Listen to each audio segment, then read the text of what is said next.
नमस्कार दोस्तों, आपका स्वागत है हमारे चैनल में।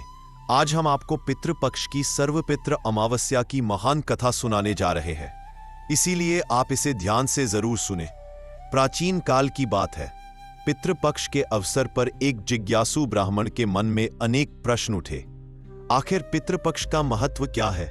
श्राद्ध और तर्पण क्यों किया जाता है? पूर्वजों की आत्माओं को शांति देने के यह कर्मकांड क्यों आवश्यक है? इन्हीं प्रश्नों के उत्तर पाने के लिए उस ब्राह्मण ने ध्यानस्थ होकर धर्मराज यम का आह्वान किया। उसकी सच्ची श्रद्धा और जिज्ञासा को देखकर यमराज प्रकट हुए।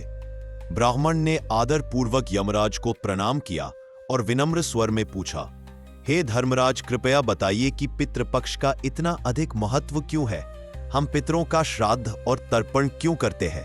क्या वास्तव में इन क्रियाओं से हमारे पूर्वजों को शांति मिलती है? यमराज ने गंभीर किंतु करुणामय स्वर में उत्तर दिया, हे ब्राह्मण, तुमने अत्यंत महत्वपूर्ण प्रश्न पूछा है। पितृपक्ष पूर्वजों को समर्पित वह पावन काल है जब संतान अपने पितरों के प्रति कृतज्ञता व्यक्त करती है। श्राद्ध और तर्पण के द्वारा उन्हें तृप्ति और मुक्ति प्रदान की जाती है। इसके महत्व को भली भांति समझाने के लिए मैं तुम्हें एक प्राचीन कथा सुनाता हूं। ध्यानपूर्वक सुनो। यह कथा गरुड़ पुराण में वर्णित है और पितृपक्ष के महात्म को उजागर करती है। जो भी मनुष्य इस कथा को ध्यानपूर्वक सुनता है, उसके में अपराध माफ कर देता हो। ऐसे मनुष्य की कभी दुर्गति नहीं होती है। उसके पितृ उससे संतुष्ट होते हैं और लंबी आयु तथा धन धान्य प्रदान करते हैं। इसीलिए हे ब्राह्मण, तुम इस कथा को ध्यान से सुनो। यमराज इतना कहकर उस ब्राह्मण को एक प्राचीन घटना सुनाने लगे। प्राचीन काल में मध्य देश में धनशर्मा नाम के एक पुण्यात्मा ब्राह्मण रहते थे। वे सत्यनिष्ठ, सदाचारी और वेद शास्त्रों के गहन ज्ञाता थे। उनके स्वभाव में पाप का लेश मात्र भी नहीं था। भगवान विष्णु में उनकी गहरी आस्था थी और वे प्रतिदिन नियम पूर्वक पूजा पाठ करते थे। एक दिन की बात है, श्रावण की वर्षा ऋतु बीत चुकी थी और भाद्रपद मास चल रहा था। धनशर्मा श्राद्ध के लिए आवश्यक कुशा, पवित्र घास और अन्य सामग्री लेने पास के एक घने वन में गए। दोपहर का समय था और वन में दूर दूर तक सन्नाटा पसरा था। केवल पत्तों की सरसराहट और कुछ पक्षियों की आवाजें सुनाई पड़ रही थीं। धनशर्मा मन ही मन मंत्रों का जाप करते हुए निर्भय भाव से जंगल में आगे बढ़ रहे थे। धनशर्मा वन में कुछ एकत्र कर ही रहे थे कि अचानक उनकी दृष्टि एक अद्भुत किंतु भयावह दृश्य पर पड़ी। सामने कुछ ही दूरी पर विशाल वृक्ष के नीचे 3 आकृतियां खड़ी थीं। पहले तो धनशर्मा को विश्वास नहीं हुआ। वे 3 मानवाकृति जैसे प्राणी थे, परंतु उनके स्वरूप बड़े भयंकर थे। वे वास्तव में 3 महारेत थे, जिनका रूप देखकर सामान्य मनुष्य भय से मूर्छित हो जाता।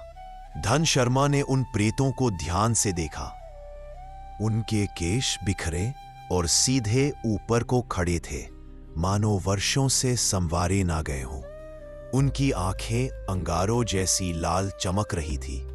दांत काले और लंबे दिखाई दे रहे थे, नुकीले जैसे किसी जंगली पशु के हो। तीनों के शरीर अत्यंत कृश और मरियल थे। पेट पीठ से लगा हुआ, सिर्फ हड्डियों का ढांचा जैसे बचा हो। उनकी नसें उभरी हुई थी और वे पीड़ा से जान पड़ते थे। धनशर्मा ने इतने भयानक प्राणियों को एक साथ पहले कभी नहीं देखा था, परंतु आश्चर्य की बात यह थी कि इतने भयंकर दृश्य के बावजूद धनशर्मा तनिक भी भयभीत नहीं हुए। उनके मन में ईश्वर का दृढ़ आश्रय था और सत्य पर दृढ़ता से अडिग विश्वास। उन्होंने अपने भीतर साहस संजोया और आगे बढ़कर उन प्रेतों से बात करने का निश्चय किया। धनशर्मा धीमे कदमों से उनके निकट गए। तीनों प्रेतों ने भी उसे देखा और एक क्षण को मानो अचरज से स्थिर हो गए कि एक साधारण मानव उनकी ओर निर्भय होकर आ रहा है। धनशर्मा ने पूछा, तुम लोग कौन हो? तुम्हारी यह नारकीय अवस्था कैसे हुई? तुम्हें इस भयंकर योनि में कौन सा कर्म ले आया? एक पल को तीनों प्रेत चुप रहे। उनके गले से मानो घुटी घुटी सी आवाज निकल रही थी। धन शर्मा ने अपना परिचय देते हुए कहा, मैं एक ब्राह्मण हूं और भगवान विष्णु का दास हूं। मैं तुम लोगों को देखकर चिंतित हूं। मैं भय से व्याकुल और दुखी हूं, किंतु साथ ही मैं दया का पात्र भी हूं। मेरी रक्षा करो। अगर तुम लोग मुझ पर कृपा करोगे और मेरी रक्षा करोगे तो भगवान विष्णु तुमसे प्रसन्न होंगे और तुम सबका भी कल्याण करेंगे। धन शर्मा पूरी श्रद्धा से बोलते जा रहे थे। भगवान विष्णु बड़े दयालु है। वे ब्राह्मणों के हितैषी हैं। जो भी भक्तों पर दया करता है विष्णु उस पर अनुग्रह करते हैं। श्री हरि की महिमा अपरंपार है। उनका श्याम वर्ण अलसी के फूल के समान नीला है। वे पीतांबर धारण करते हैं। उनके नाम के श्रवण मात्र से सारे पाप नष्ट हो जाते हैं। वे अनादि और अनंत है। शंख, चक्र और गधा धारण करने वाले अविनाशी भगवान हैं। उनके नेत्र कमल के समान सुंदर है और वे प्रेत आत्माओं तक को मोक्ष प्रदान करने की शक्ति रखते हैं। यमराज ने ब्राह्मण को कथा सुनाते हुए कहा, हे ब्राह्मण, जैसे ही धन शर्मा के मुख से भगवान विष्णु का पवित्र नाम निकला, वैसे ही उन पिशाच रूपी प्रेतों के हृदय में आश्चर्यजनक परिवर्तन होने लगा। अब तक क्रोध और पीड़ा से भरे जो प्रेत धन शर्मा के सामने खड़े थे, वे विष्णु नाम के प्रभाव से संतुष्ट और शांत होने लगे। क्रोध से लाल थी उनमें अब कोमलता झलकने लगी। जो रूखे शरीर दया भाव से विहीन थे, उनमें अब करुणा और उदारता का संचार होने लगा। वासुदेव श्री हरि के नाम मात्र से उनके हृदय पवित्र हो गए। धन शर्मा के भक्ति भरे वचनों ने उन प्रेतों को अभिभूत कर दिया। धीरे धीरे तीनों प्रेतों के चेहरे पर प्रसन्नता की छाया दिखाई देने लगी। ऐसा प्रतीत हुआ मानो एक ठंडी शांत लहर उन तप्त आत्माओं पर बह चली हो। फिर वे प्रेत मानवीय वाणी में बातें करने को उद्यत हुए। उनमें से एक प्रेत ने कहा, हे विप्र, केवल तुम्हारे दर्शन मात्र से और भगवान श्री हरि का नाम सुनने से हमारे हृदय का भाव क्षण भर में बदल गया है। अभी कुछ पल पहले तक हम क्रोध, दुख और व्यथा की अग्नि में जल रहे थे, किंतु तुम्हारे आते ही हमारी अवस्था दूसरी हो गई है। अब हमारी वृत्ति में दया जाग उठी है। मन में शांति का अनुभव हो रहा है। निसंदेह एक सच्चे वैष्णव पुरुष का समागम सारे पापों को दूर भगा देता है। तुम्हारे जैसे भक्त का संग जीवन में कल्याणकारी परिवर्तन लाता है और पाप के अंधकार को दूर करके यश व पुण्य का प्रकाश फैलाता है। तीनों प्रेतों ने धन शर्मा के प्रति कृतज्ञता से सिर झुकाया। फिर एक ने कहा, हे ब्राह्मण देव, तुमने हमारे प्रति दया दिखाई है, अतः हम अपना परिचय तुमसे छिपाना नहीं चाहेंगे। हमारे इस भयंकर रूप और दुर्दशा का कारण जानकर ही तुम समझ सकोगे कि हम पर कैसी विपत्ति आई हुई है। सुनो, हम कौन हैं और हमें यह नारकीय अवस्था क्यों मिली? धन शर्मा ने ध्यान से उनकी ओर देखा और सिर हिलाकर सहमति जताई। तीनों प्रेत अब बारी बारी से अपनी आप बीती सुनाने लगे। पहला प्रेत आगे बढ़कर बोला, मेरा नाम कृतज्ञ है, क्योंकि पूर्व जन्म में मैं बड़ा कृतज्ञ था। मैंने अपने माता पिता तक का आदर नहीं किया, कभी उनके लिए श्राद्ध तर्पण नहीं किया। मैं सदा अपनों का उपकार भूलता रहा, गुरुजन और बड़ों का अनादर करता रहा। मेरी कृतज्ञता से मेरे पितृग भी मुझसे असंतुष्ट और क्रुद्ध रहे। इन्हीं पापों के फलस्वरूप मृत्यु के बाद मुझे कठोर दंड मिला और अंततः इस प्रेत योनि में भटकना पड़ा। दूसरे प्रेत ने अपनी व्यथा सुनाई। मेरा नाम विदवत है। पूर्व जन्म में मैं हरिवीर नामक राजा था, पर घोर अभिमानी और नास्तिक होने के कारण अधर्म करता रहा। ना देव पूजन किया, ना गुरु ब्राह्मणों का सम्मान या दान। मैं रोज बिना पूजा पाठ के भोजन करता और विद्वानों की निंदा करता था। मैंने अपने पितरों को भी कभी याद नहीं किया, ना श्राद्ध तर्पण किया। इन पापों के कारण मौत के बाद नरक की यातनाएं भोगी और अंततः प्रेत योनि में आ गिरा। दूसरे प्रेत की कथा सुनकर धन शर्मा का हृदय द्रवित हो उठा। उन्होंने देखा कि विद्वत की आंखों में पश्चाताप के आंसू भर आए और उसका कृश शरीर थरथरा रहा था। अपने पिछले जन्म की गलतियों का एहसास उसे तड़पा रहा था। तीसरा प्रेत आगे आया और बोला, मैं वैष्णव नामक प्रेत हूं। मेरे पूर्व जन्म का नाम गौतम था और मैं मध्य देश का एक ब्राह्मण था। दुर्भाग्य से मैंने पितृपक्ष में कभी कोई धर्म कर्म नहीं किया। भाद्रपद मास के श्राद्ध पक्ष में न स्नान किया, न दान, न हवन या पूजा पाठ।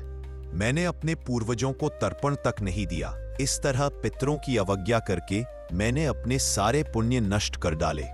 फलतः मरने के बाद मेरी आत्मा इस प्रेत योनि में भटक रही है। तीनों प्रेतों की करुण कथा सुनकर धन शर्मा की आंखें भर आई। एक और भयंकर रूप वाले यह प्रेत सामने खड़े थे, जिनसे कोई भी अनजान व्यक्ति डर जाता। परंतु धन शर्मा के मन में अब उनके प्रति भय के स्थान पर अपार दया उपजी। उन्होंने जाना कि इन सभी को अपने पापों और विशेषकर पूर्वजों की अवहेलना के कारण ऐसी यातनापूर्ण गति मिली है। तीनों ने अपने अपने पितरों का निरादर किया था, श्राद्ध तर्पण जैसे पवित्र कर्तव्यों से मुख मोड़ा था। उनके पूर्वजों की आत्माएं असंतुष्ट और दुखी रही, इसलिए मृत्यु के बाद इन्हें प्रेत योनि में भटकना पड़ा। कुछ देर सब चुप रहे। वन की निस्तब्धता में केवल पत्तों की सरसराहट और दूर किसी पक्षी का स्वर सुनाई दे रहा था। अंततः धन शर्मा ने अपने आंसू पोंछे और बोले, आप लोगों की दारुण कथा सुनकर मेरे हृदय में गहरी वेदना हो रही है। यह जानकर बड़ा दुख होता है कि धर्म से विमुख होने पर आत्मा को कितनी कष्टप्रद दशा से गुजरना पड़ता है। आपने अपना परिचय और अपने कष्ट मुझे बताए, इसके लिए मैं कृतज्ञ हूं। अब यह विनीत ब्राह्मण आपसे पूछता है कि मैं आपके लिए क्या कर सकता हूं। मैं भगवान विष्णु का भक्त हूं। यदि मेरे द्वारा कोई सेवा हो सके तो कृपा करके बताइए। संभवतः ईश्वर ने ही मुझे यहां आपसे मिलवाया है ताकि मैं आप दुखियारों की कुछ सहायता कर सकूं। धन शर्मा की सहृदयता से प्रभावित होकर तीनों प्रेत एक दूसरे की ओर देखने लगे। फिर तीसरे प्रेत गौतम ने आगे बढ़कर हाथ जोड़ते हुए कहा, हे सदाशय ब्राह्मण, तुम्हारी दयालुता के लिए हम आभारी हैं। सच में हम चाहते हैं कि हमारा उद्धार हो जाए, इस यातना भरे प्रेत जीवन से हमें मुक्ति मिल जाए। परंतु हमारा पाप इतना भारी है कि अपने बल पर हम इससे छुटकारा नहीं पा सकते। कुछ क्षण रुककर प्रेत गौतम ने कहा, मेरे पास एक उपाय है, किंतु उसमें तुम्हारी सहायता चाहिए। सुनो, मेरा एक पुत्र है जो पृथ्वी लोक पर अभी जीवित है। वह धर्मशील है और श्राद्धा आदि विधान को जानता है। यदि उसे हमारी इस दुर्दशा का पता चल जाए तो वह अवश्य हमारा उद्धार करने का प्रयास करेगा। मेरी उस पुत्र का नाम धन शर्मा है। हे स्वामिन, तुम कृपा कर उसके पास जाकर हमारी यह दशा उसे बताना और समझाना कि हमारे लिए क्या करना आवश्यक है। तुम विद्वान हो, कृपालु हो, मेरी बात अवश्य मानोगे। हमारा कार्य पूरा कर दो। धन शर्मा यह सब चुपचाप सुन रहे थे। जैसे ही प्रेत गौतम के मुख से उसके पुत्र का नाम निकला, धन शर्मा का हृदय जोर से धड़क उठा। उन्होंने पूछा, स्वामिन, क्या आपका पुत्र धन शर्मा ही है? प्रेत अवैष्णव बोला, हां, मेरे पुत्र का यही नाम है। वह मेरा इकलौता पुत्र है। शायद अब तक मुझे भूल चुका होगा या उसे पता भी ना हो कि उसके पिता की आत्मा किस दुर्गति में भटक रही है। धन शर्मा से अब रहा ना गया। वो भाव विवल होकर प्रेत के चरणों में गिर पड़ा और रोते हुए बोला, पिताजी, मैं ही आपका पुत्र धन शर्मा हूं। मैं इतना अभागा हूं कि आपको पहचाना नहीं और आपके कष्ट दूर नहीं कर पाया। पुत्र होकर भी आपके काम ना आ सका। इससे बड़ा पाप कुछ नहीं। कृपा कर मुझे क्षमा करे। यह सुनकर प्रेत गौतम की आंखों में भी आंसू भर आए। वो विस्मित और आनंदित होकर बोला, वत्स, तुम सचमुच मेरे पुत्र हो।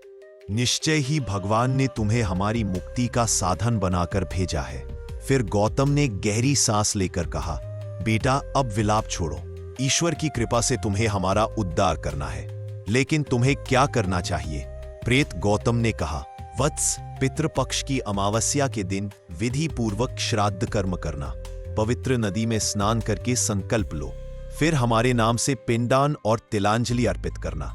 आदर पूर्वक 10 ब्राह्मणों को स्वादिष्ट भोजन करवाना। मीठी खीर का प्रसाद देकर उन्हें तृप्त करना। अंत में श्रद्धा पूर्वक दान दक्षिणा देना। ऐसा करने से हमारी 7 पीढ़ियों तक के पितृक तृप्त होकर मुक्त होंगे। अपने सामर्थ्य अनुसार गौदान, अन्नदान तथा वस्त्रादि दान भी करना, जिससे तुम्हारा पुण्य बढ़ेगा और हमारी मुक्ति का मार्ग प्रशस्त होगा। धन शर्मा ने सिर झुकाकर कहा, पिताजी, मैं पूरा प्रयास करूंगा।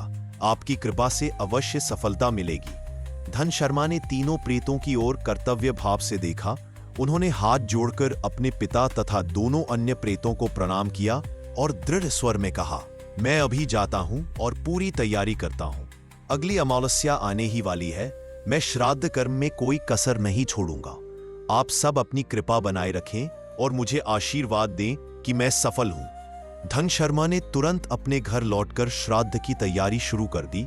नियत तिथि आने पर पितृपक्ष की अमावस्या की शुभ सुबह वे पवित्र नदी में स्नान करके सूर्य को अर्घ्य तथा पितरों के लिए तिलांजलि अर्पित कराए। फिर घर पर विधि विधान से श्राद्ध कर्म किया। उन्होंने अपने पितामह आदि पितरों के निमित्त श्रद्धापूर्वक पिंडदान किया और जल तर्पण दिया। इसके बाद आदर पूर्वक ब्राह्मणों को खीर समेत पौष्टिक भोजन कराया तथा दक्षिणा प्रदान की। अंत में 7 मिट्टी के घड़े पानी से भरकर पितरों के नाम पर दान दिए। साथ ही आवश्यक वस्तुओं का दान दक्षिणा भी किया। धन शर्मा ने पूरे मनोयोग से प्रार्थना की कि उसके पितृ तृप्त हों और उन्हें मुक्ति प्राप्त हो। श्राद्ध कर्म संपन्न होने के बाद धन शर्मा के मन में आशा की एक किरण जागी कि अब उन प्रेतात्माओं को शांति मिल जाएगी। उसी संध्या काल वह पुनः उस घने वन की ओर चल पड़े जहां उसकी भेंट उन 3 प्रेतों से हुई थी। उस संध्या धन शर्मा फिर उसी स्थान पर पहुंचे। उन्होंने देखा कि जिस पुराने वृक्ष के नीचे कल तक 3 भयानक प्रेत खड़े थे, वहां अब दिव्य प्रकाश ढला हुआ है। उन प्रेतों के स्थान पर 3 दिव्य पुरुष खड़े थे। उनके चेहरे तेजस्वी और प्रसन्न थे। शरीर पर उजले रेशमी वस्त्र थे और गले में फूलों की मालाएं झूल रही थी। धन शर्मा तुरंत समझ गए ये वही 3 आत्माएं हैं, लेकिन अब प्रेत योनि के बंधन से मुक्त होकर दिव्य रूप में प्रकट हुई है। धन शर्मा भाव विभोर होकर निकट आए और हाथ जोड़ दिए। सबसे आगे स्वयं उनके पिता गौतम खड़े थे, जिनका रूप अब अत्यंत शांत और सौम्य था। गौतम ने प्रेम पूर्वक हाथ बढ़ाकर पुत्र के सिर पर आशीष रखा। धन शर्मा आनंद तिरेक से उनके चरणों में झुक गए। गौतम ने स्नेह पूर्वक अपने पुत्र को उठाकर हृदय से लगाया। दोनों की आंखों से कृतज्ञता और हर्ष के आंसू बह निकले। गौतम ने प्रसन्न होकर कहा, पुत्र धन शर्मा, तुम्हारी श्रद्धा और सेवा से हम सबको मुक्ति मिल गई है। अब हम पितृ को जा रहे हैं। हमारे आशीर्वाद से तुम सदैव सुखी रहो, दीर्घायु और यशस्वी बनो। दूसरे और तीसरे दिव्य पुरुष हरिवीर और सुदास ने भी उसे सुख, समृद्धि और यश प्राप्ति का आशीष दिया। इतने में आकाश से एक अलौकिक रथ अवतरित हुआ जो प्रकाश से दमक रहा था। यमदूतों और विष्णु दूतों जैसे दिव्य सहायकों ने प्रकट होकर उन मुक्त आत्माओं का स्वागत किया। तीनों दिव्य पुरखे उस रथ पर सवार हो गए। विदा लेते समय गौतम ने प्रेम भरी दृष्टि से पुत्र की ओर देखा और हाथ हिलाकर आशीर्वाद दिया।